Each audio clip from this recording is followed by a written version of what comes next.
All you people out there, how's it going? Welcome to the Way of the Nerd. My name is Mindy, and I'm coming to you today from beautiful and mysterious Roanoke, Virginia. We're set up in the vacation rental until we close on our new home on June 8th, and I'm super excited to be in our new home where I can really polish my videos.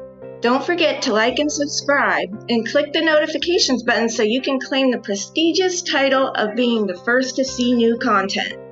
Did you know that boys and girls with autism present differently from each other?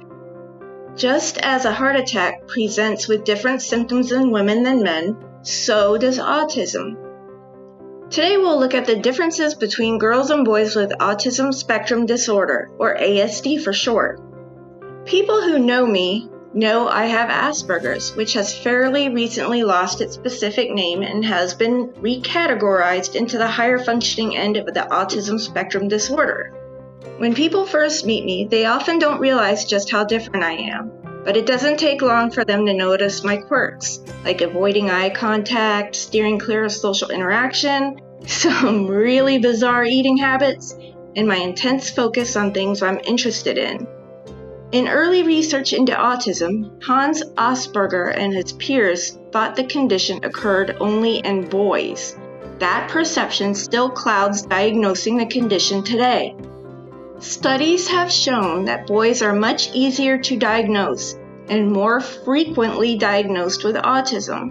Research continues and more is being discovered about ASD all the time. Some recent studies have shown that the brains between the genders of autistic children develop differently. Because of those differences, their autism manifests differently as well. Let's take a look now at 5 of the most prevalent differences and learn why boys are diagnosed with autism 4 times as often as girls. And stay tuned until the end for some bonus content. Some famous people who many experts believe may be on or was on the autism spectrum. 5. Girls with ASD tend to show less repetitive behavior than boys. The medical term for this behavior is stimming and isn't limited to those with autism. Everyone performs some kind of self-calming, repetitive movement at one time or another. For example, twirling a strand of hair or drumming your fingers on a desk. However, for people with ASD, these behaviors are more noticeable.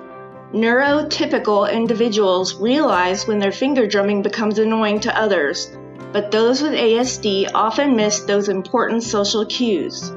Boys with ASD tend to display more severe types of stimming, like hand flapping or repeating words and phrases loudly. They don't realize they're doing something that attracts unwanted attention. Girls, however, tend to display less noticeable or more socially accepted forms of stimming, like twirling hair or jiggling their feet. For me, my stimming sometimes manifests with a gentle rocking back and forth, or the urge to jiggle my foot as I fall asleep.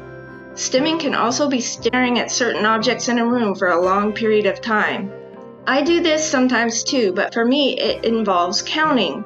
While waiting in a doctor's office, for example, I'll count the tiles in the ceilings, the number of lights, or the number of chairs. 4. People with ASD focus intently on usually 1 or 2 special interests, and these special interests dominate their lives. The special interests of boys are usually very narrow and restrictive, and tend to be more restrictive and less socially acceptable than the interests girls focus on. For example, a boy may develop an intense, all-consuming interest in toasters or microwaves or electricity. A girl, on the other hand, might develop an interest in horses. I've had many special interests over the years, and mine tend to fall into the more socially accepted, broader categories. When I was young, I wanted to learn everything about medicine, animals, and horses. As an adult, I focus on history and general knowledge. 3. Boys tend to be more reclusive with less friends. This may be because girls are more able to observe and imitate in an attempt to fit in. The brain differences between girls and boys with ASD may play a role in this.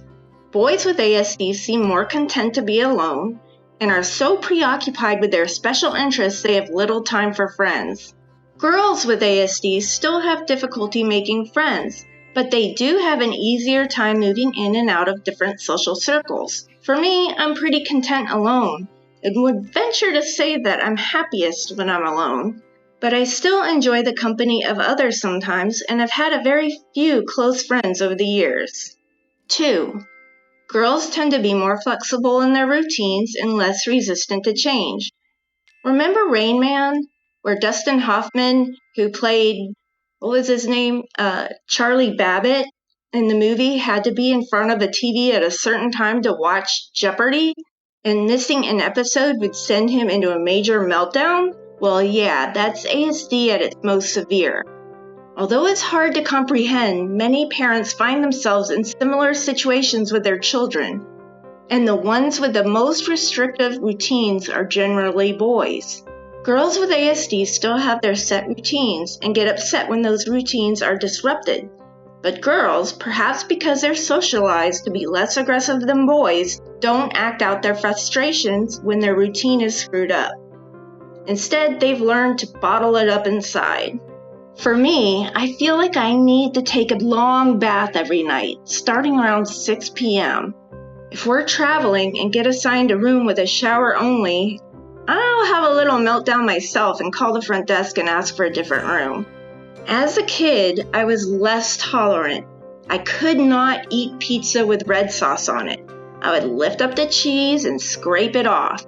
And even weirder, I would only eat Kraft, it had to be Kraft, macaroni and cheese on a plastic plate.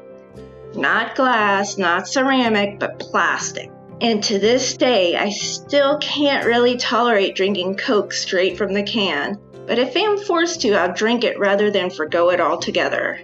1. Girls with ASD tend to have better word knowledge and vocabulary.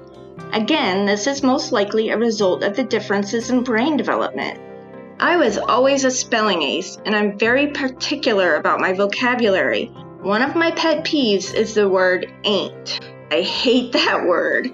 I also hate the term Aspie for those with Aspergers. This is the only time you'll ever hear me say it. There are also some words I seem to be almost incapable of saying. I have never cursed out loud, although I've probably come close a few times. It's not really a moral thing, but more of a realization that I should be able to communicate my feelings without using those words. However, despite my vocabulary, there seems to be a disconnect when it comes to speaking what I'm thinking. I can think and write pretty eloquently, but when it comes to voicing my thoughts, the circuits tangle and I'm not really able to say what I'm thinking.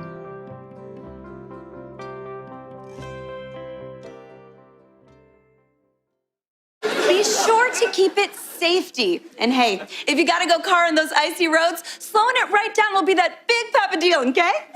I hope you were able to learn something about ASD and the different ways it manifests in boys and girls with this short list. I hope it brings a measure of awareness that perhaps makes you think before labeling or judging someone. That shy girl who doesn't talk to anyone may not be stuck up. She may have ASD. That boy who sits alone in a corner lining up and organizing toy cars and rockets may not be weird or dumb, but may have ASD. He might just be the next Elon Musk. People with ASD have emotions and feelings. They have hopes and dreams. We are a lot like you. We just think a little differently. Our brains are wired a little differently too. Many of us are not disabled. We problem solve in new and unique ways, think out of the box, and are passionately curious. Some of the greatest intellects, artists, writers, and entertainers in history have been gifted with autism. Which brings me to the bonus content you've all been waiting for. Here's a slideshow of those many believe are on, or was on in the case of those who have passed away, the autism spectrum. Of course, cannot definitively diagnose people post-mortem, but the general consensus among experts is that the people I've included on this list did have traits that would favor a diagnosis of ASD. Daryl Hannah was diagnosed with Asperger's when she was a little girl. She didn't become an actress to be famous, but because she enjoyed playing make-believe. Dan Aykroyd was diagnosed with Tourette's and Asperger's as a child. His fascination with ghosts led him to take the role in the iconic film Ghostbusters. Mozart was a brilliant composer of piano masterpieces. He was also most likely on the autism spectrum. It was reported that he had unintentional, constant motion of his hands and feet and a tendency toward jumping. He was also extremely sensitive to loud sounds, which made him physically sick. American film director Stanley Kubrick's life revolved around being behind the camera. His all-consuming interest in film led him to say he was only happy when behind a camera.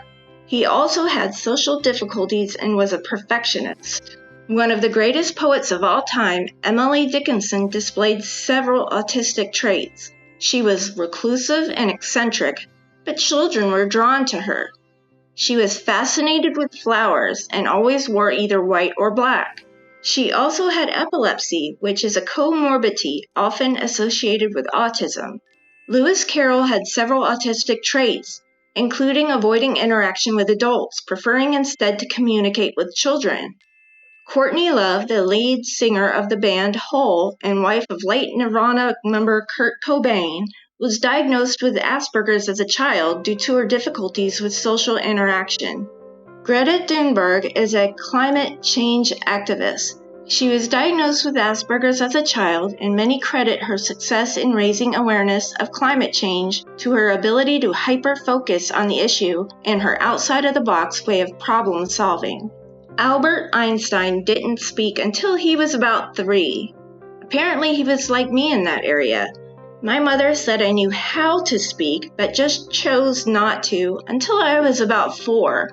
As an adult, Einstein had a strict, inflexible routine he followed. He also had other traits associated with ASD. Blind Tom Wiggins was a 19th century musician and composer. Many experts believe he was an autistic savant, much like the character of Charlie Babbitt in Rain Man.